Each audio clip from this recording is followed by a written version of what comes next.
Phishing emails can be incredibly convincing even for the most tech-savvy users.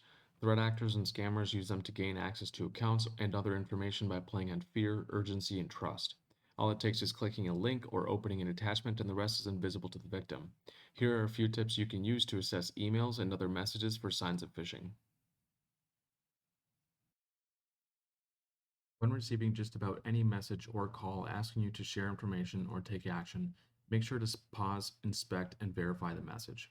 I have an example here that may be obvious to many, but even then, I have seen plenty of messages, links, and sites with clear red flags easily fool someone who's in a hurry. In this example, we have an employee who received an email that is supposedly from HR, and they're being asked to review the latest version of the employee handbook.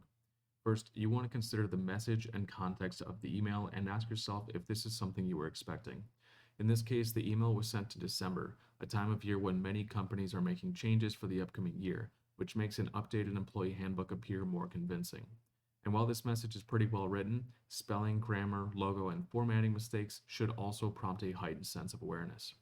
Next, let's look at the sender address. This email address is HR internal communication notification followed by a random string of characters. Random characters in the email can often be a sign of a throwaway address, meaning it is easier to discard and replace with a similar one, allowing messages to bypass spam filters. We can also look at the sending domain and see what we notice about it. In this case, the sender domain has no relevancy to the impersonated sender, message, or context, raising another red flag.